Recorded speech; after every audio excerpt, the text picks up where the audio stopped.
मकर संक्रांति का पर्व है। ये कोई मकर संक्रांति ऐसी नहीं पड़ गई, किसी देवता का घर जला था तब जाकर दूसरे घर में प्रवेश किया था, तब मकर संक्रांति हुई थी। एक बहू ने अपने ससुर का आदर नहीं करा था तो पिता ने बेटे के घर में आग लगा दी थी, केवल क्रोध में। तब जाकर ये मकर संक्रांति पड़ी थी। कोई ऐसे ही पड़ गई मकर संक्रांति?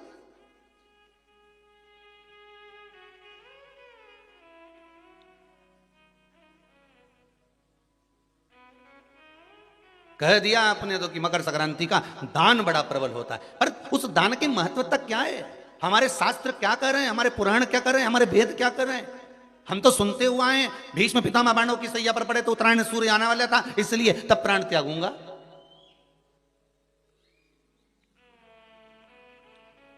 मकर राशि में सूर्य प्रवेश करेगा तब मैं आनंद पाऊंगा, तब मैं दान करूंगा, पुण्य। तो आखिर दान की महत्वता इतनी प्रबल कैसे हो गई? वो तिल की महत्वता इतनी प्रबल कैसे हो गई? वो गुड़ की महत्वता इतनी प्रबल कैसे हो गई? कहीं हमारे यहाँ एक भी मैसेज में ये नहीं लिखा हुआ आया होगा कि शक्कर तिल्ली का दान करो, गुड़ तिल्ली का दान करो।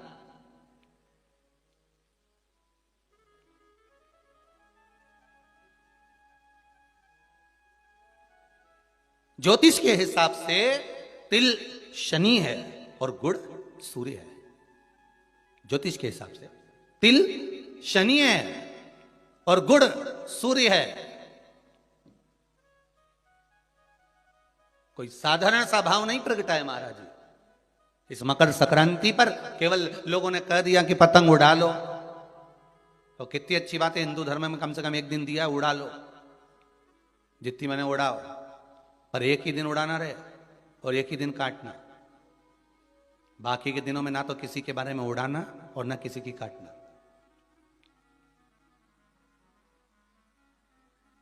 मकर संक्रांति का पर्व देखना है तो पुराना उठाकर देखिएगा कि हमारे यहां मकर संक्रांति का भाव क्या व्यक्त करता था,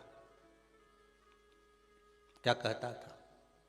ना तो किसी के बारे में उड़ाओ और ना काटो। किसी की बहन बेटी जा रही है उसकी उड़ा दी, कोई का लड़का है तो उसकी उड़ा दी, कोई की सास है तो उसकी, कोई का ससुरा है तो उसकी, कोई गुरु है तो उसकी, कोई ब्राह्मण है तो उसकी, कोई बड़े से बड़ा मठाधीश पिठाधीश संत महात्मा जोगी सन्यासी तपस्वी जिसको तुम जानते तक नहीं, किसी की बहू बेटी को तुम पहचानते तक नहीं, किसी व्यक्ति को तुम पहचानते तक नहीं, एक बार नहीं मिले, बस एक व्यक्ति ने उड़ाई तो इन्हें भी ढील दे के उड़ाई।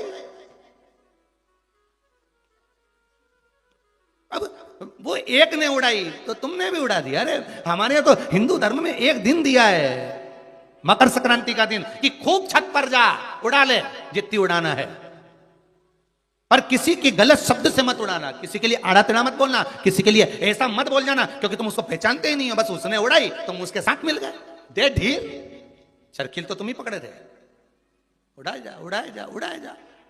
उन्हें उसकी बेटी के लिए कुछ कहा, 4 लोगों ने मिलकर और कह दिया, 5 लोगों ने मिलकर और कह दिया। किसी के बहू के लिए कहा, एक ने कहा, दूसरे ने फिर कह दिया, 4 ने मिलकर फिर कह दिया। किसी के बेटे के लिए कहा, किसी गुरु के लिए कहा, किसी ब्राह्मण के लिए कहा, किसी संत के लिए कहा, किसी साधु के लिए कहा। किसी ने एक संत पर उंगली उठाई, सबने उड़ाना चालू कर दिया। किसी ने एक गुरुजन पे उंगली उठाई, सबने उड़ाकर चालू कर दिया। हम उड़ा रहे, ना तो जानते, ना पहचानते, ना देखा, ना भाला, ना कभी उससे मिले, ना जाने, बस उसने उड़ाई थी और तुमने जरखिल से ढील देकर उड़ाना चालू कर दिया।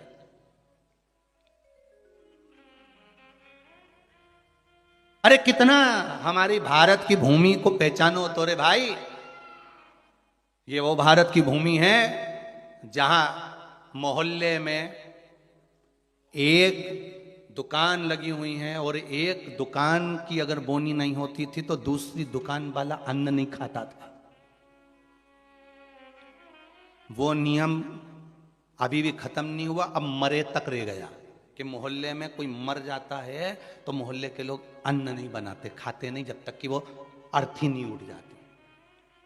पर आज के समय में तो वो भी गया, ये तो अंदर जाके समोसा निपटा लेता है। तो का आज के समय में कौन रुकता है? मोहल्ले में मरा, पर पहले नियम था कि एक मोहल्ले में जितनी दुकान होती थी उस दुकान के बाहर एक कुर्सी रखी होती थी। प्रत्येक दुकान के बाहर एक कुर्सी रखी होती थी। ग्राहक आता था, कुर्सी पर बैठता था, कुर्सी पर बैठता, सामान खरीदता, सामान खरीदा, खरीदा जिसकी दुकान से कुर्सी, उस दुकान को जब बाहर रखी थी वो कुर्सी फिर अंदर रख लेता था। अब जिसकी दुकान में कुर्सी अंदर चली जाती थी, उस दुकान पर अगर कोई सामान खरीदने आता था तो जो दुकान का मालिक है वो कहता था भैया ये सामान मेरे पास में नहीं है, सामने वाली दुकान पर है, वहां चले जाओ। सामान इसके पास रहता था पर नहीं देता था, क्योंकि इसको मालूम है कि मेरी बोनी हो गई है पर सामने वाले की बोनी नहीं हुई है, इसलिए वो कहता था सामने वाली दुकान पे मिल जाएगा, मेरे यहाँ नहीं है। जब वो सामने वाली दुकान पर जाता था, कुर्सी पर बैठता था, सामने वाला उस कुर्सी को उठाकर अंदर रख लेता था। फिर कोई उसकी दुकान पर जाता था, भैया ये सामान है क्या, तो क्या हमारे पास नहीं मिलेगा, वो तीसरी दुकान पर मिलेगा, उसकी यहाँ भेज देते थे कि वहां चले जा, वहां कुर्सी पर। क्यों? क्योंकि अगर हमारे लाइन में, हमारी पट्टी में, हमारे मोहल्ले में अगर किसी एक दुकानदार का अगर बोनी नहीं हुई, बिक्री नहीं हुई, तो फिर हमारा भोजन करना व्यर्थ है। ये हमारा हिंदू धर्म था, ये मेरी भारत भूमि का गौरव था। और एक आज का जमाना, जो मिल जाए जितना मिल जाए निपटा लो, फिर मौका मिले कि नहीं मिले। आज के जमाने में बस निपटाओ, अपन तो काटो, दे के काटो।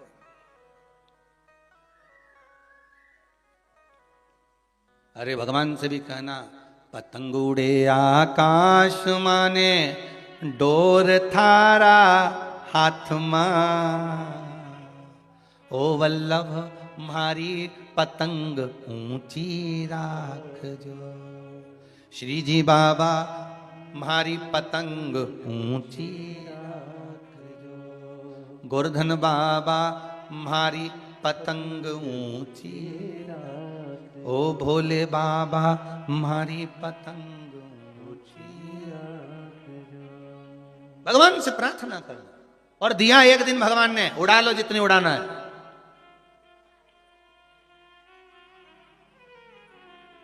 उड़ा लो।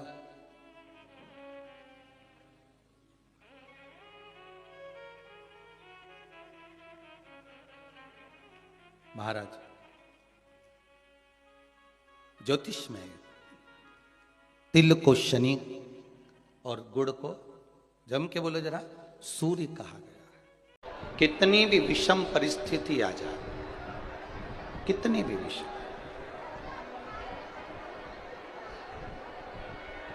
उस विषम परिस्थिति में केवल एक नारी,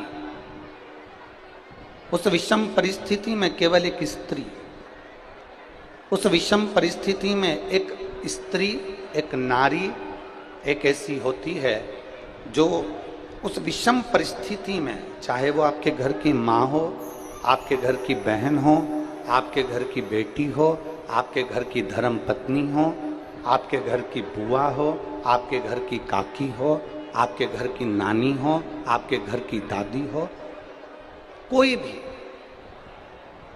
आपकी विषम परिस्थिति में जब सामने विषम परिस्थिति आकर खड़ी होती है, उस जगह पर अगर कोई मार्ग ना सूझे, उस जगह पर अगर कोई मार्ग ना मिले, कोई मार्ग आपकी बुद्धि में आ ही ना रहा हो, तब घर की नारी के पास में, घर की स्त्री के पास में 5 मिनट बैठो और उनसे अपने मन की बात कहो, जरूर कोई ना कोई हल निकल कर सामने आ ही जाता है। कोई ना कोई हल जरूर आए, कोई ना कोई हल आपके सम्मुख में निकल कर आएगा। और एक और बात अपने स्मरण में लीजिएगा, अगर आप घर की स्त्री को अपनी कोई बात नहीं बता सकते, घर की नारी को अपने हृदय की बात नहीं बता सकते, और विषम परिस्थिति में फंसे हुए, बहुत विषम परिस्थिति, तो अशोक सुंदरी का जो स्थान होता है, देखिए थोड़ा ध्यान दीजिएगा, आप लोग एलईडी पर भी ध्यान देना और आस्था चैनल पर भी ध्यान देना। तो किस स्थान पर हम अपनी विषम परिस्थिति में अगर उसे स्पर्श कर ले, विषम परिस्थिति में अगर कोई तकलीफ की घड़ी चल रही है, तो हमारा मात्र स्पर्श और थोड़ी देर वहां स्पर्श कर कर अपने मन की बात को कह देने पर भी हमारी समस्या, हमारा दुख समाप्त होता है। जैसे ये शिवलिंग है, ये जलाधारी है, और सामने अशोक सुंदरी का स्थान। अब ये सामने जैसे अशोक सुंदरी का जो स्थान होता है, उस अशोक सुंदर वाली स्थान पर अपने हाथ, सीधे हाथ की 3 उंगलियां मात्र 3 उंगलियां आप अगर स्पर्श करें और पंचाक्षर मंत्र नमः शिवाय, षडाक्षर मंत्र ओम नमः शिवाय या श्री शिवाय नमस्तुभ्यम का मात्र स्मरण करते रहे और कुछ देर उस स्पर्श करी हुई उंगली को थोड़ी देर रखने के बाद अपने हृदय से लगा के अपने मन की बात कहकर, भले आपने जल चढ़ाया नहीं चढ़ाया और अपने घर को लौट कर आ जाएं, वो विषम परिस्थिति टल ही जाती है, उसका समय का दुख तकलीफ नष्ट हो ही जाता है।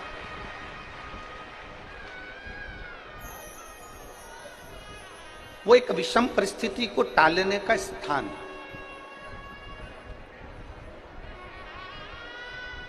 कहते हैं कि जब हम अशोक सुंदरी वाले स्थान पर जब हम हाथ का स्पर्श करते हैं, अशोक सुंदरी वाले स्थान पर जब हम हाथ का स्पर्श करते हैं और स्पर्श कर कर जब हम अपने मन की बात कहते हैं, तो वो बात महादेव तक, माता पार्वती के माध्यम से, अशोक सुंदरी के माध्यम से पहुंच जाती है और भोलेनाथ हमारे मन की दशा को जानकर आशीर्वाद दे ही देते हैं। वो विषम परिस्थिति और शंभु शरने पड़ी मांगू घड़ी रे दुख का दया करी ने दर्शन। एक विषम परिस्थिति के समय पर भगवान शंकर को याद करना, एक विषम परिस्थिति के समय पर अशोक सुंदरी की जगह का स्पर्श करना, एक विषम परिस्थिति के समय पर बेलपत्र के वृक्ष की मिट्टी का स्पर्श करना, या विषम परिस्थिति में घर की स्त्री, घर की नारी, घर की बहन, घर की बेटी, घर की दादी, घर की नानी, घर की माँ, उसके पास में 5 मिनट बैठकर अपने मन में हो रही क्षुब्धता को, अपने मन में आ रही विषमता को प्रकट कर। विषम हमने एक बात पहले कही, आप लोगों के स्मरण में होगा, किस किसने सुना है? जिसने सुना होगा वो बताएंगे। हमने पहले कथा में कहा था कि नारी का आधा शरीर देवादिदेव महादेव का होता है। सुना था कि नहीं सुना था? बोलो, जम के तो बोलो। सुना था ना सबने? स्त्री का, नारी का आधा जो स्वरूप है, स्त्री का आधा जो भाग है, स्त्री का आधा जो स्वरूप है, वो पुरुष का अर्थात देवादिदेव महादेव का भाग है। कई जगह पर कई लोग प्रवचन में कह देते हैं कि अपनी घर की पत्नी को कुछ मत बताओ। कई लोग कह देते हैं कि अपने घर की स्त्री को कुछ मत बताओ।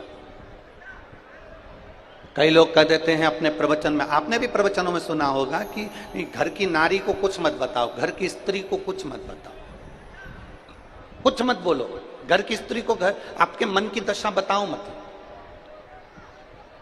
कई लोग प्रवचन में ऐसा कहते हैं, पर शिव महापुराण कभी नहीं कहती। शिव महापुराण कहती है कि जब आपके मन की दशा में कुछ गड़बड़ी चल रही है, आपके हृदय को कहीं ठेस पहुंच रही है, आपकी चित्त वृत्ति को आराम नहीं मिल रहा, आपको बेचैनी हो रही है, आपके हृदय को शांति नहीं है, आपके हृदय को सुकून नहीं है, तो घर में जो स्त्री है, घर में जो नारी है, उसको बैठकर अपने मन की दशा जरूर बताओ, क्योंकि वो स्त्री नहीं, उसमें महादेव का आधा अंश विराजमान है। तुम्हारे हृदय की बात को वो जाने।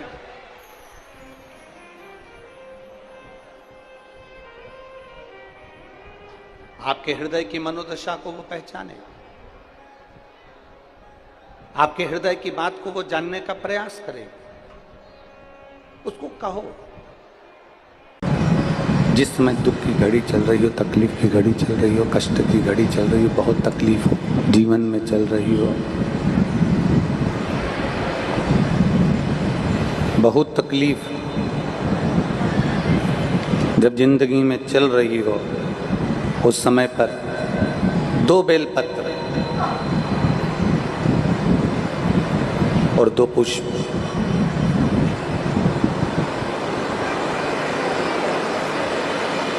दो बेलपत्र और 2 पुष्प। एक पुष्प लाल लेना है, एक पुष्प लाल लेना है और एक पुष्प श्वेत लेना है।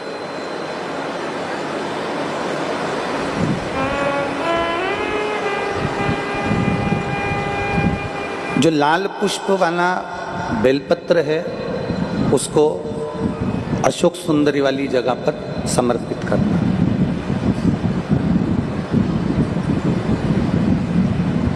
और श्वेत पुष्प वाला जो बेलपत्र है,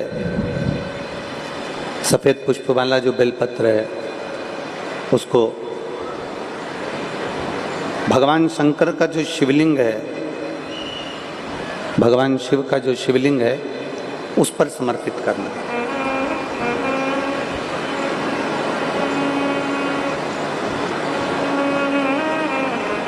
एक जो लाल बेलपत्र, लाल पुष्प का जो बेलपत्र है, लाल पुष्प वाला जो बेलपत्र है, लाल पुष्प का जो बेलपत्र है वो बेलपत्र अशोक सुंदरी वाली जगह पर, और श्वेत पुष्प का जो बेलपत्र है वो सफेद पुष्प वाला बेलपत्र भगवान शंकर के शिवलिंग पर समर्पित कर।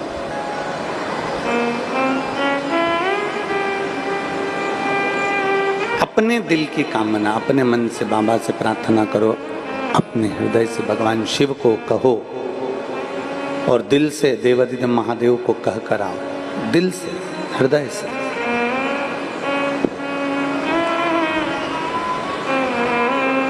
जब दिल से बाबा देवाधिदेव महादेव से कहोगे, हृदय से भगवान शंकर से प्रार्थना करोगे तो देवाधिदेव महादेव सुनेंगे जरूर। शिव महापुराण की कथा कहती है कि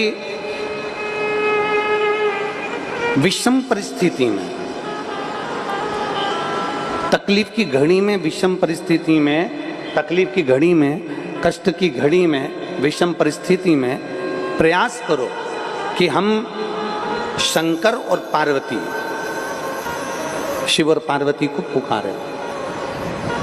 विषम परिस्थिति हम भगवान शंकर और पार्वती जी का स्मरण करें।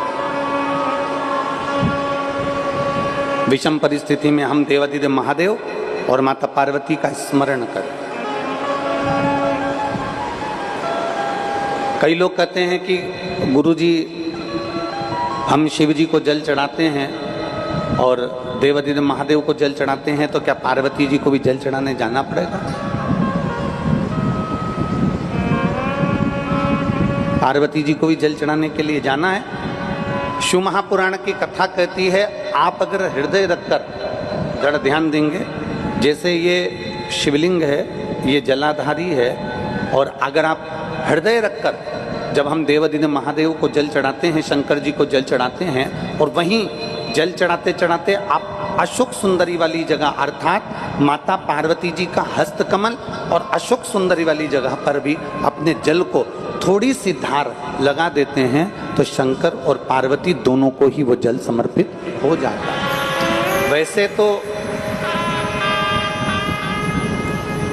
शिव महापुराण की कथा ये कहती है कि केवल एक देवाधिदेव महादेव को जल चढ़ा देने से, शिव महापुराण की कथा कहती है केवल एक देवाधिदेव महादेव को जल समर्पित कर देने से 33 कोटि देवता, चाहे फिर उसमें गणेश जी हों, कार्तिकेय जी हों, जगदम्बा अम्बा हो, चाहे नवग्रह देवता हो, चाहे पंचलोकपाल हो, षोडश मातृका हो, 64 योगनियाँ हो, सारे देवी देवता उस शंकर भगवान के शिवलिंग में विराजमान हैं। तो शिव महापुराण की कथा कहती है, जब हम एक लोटा जल, जैसे हमने दूसरे दिन की कथा में एक बात कही थी कि अपने पितृदेव, अपने कुल देव, अपने ग्राम देव, अपने स्थान देव, अपने नगर देव, किसी भी देवता का अगर हम स्मरण कर रहे हैं और हमको नहीं मालूम कि हमारा कुल देवता कौन है, हमें नहीं मालूम हमारी कुल देवी कौन है, हमें नहीं मालूम हमारे पितृ कौन है, हमें नहीं मालूम कि हमारे स्थान देवता कौन से हैं, हमें नहीं मालूम कि हमारे खेड़े के देवता कौन से हैं, तो शिव महापुराण की कथा कहती है एक लोटा जल जब हम देवाधिदेव महादेव को समर्पित करते हैं तो सारे देवताओं को वो जल प्राप्त हो जाता है और सारे देवता मिलकर हमारा कल्याण कर देते हैं।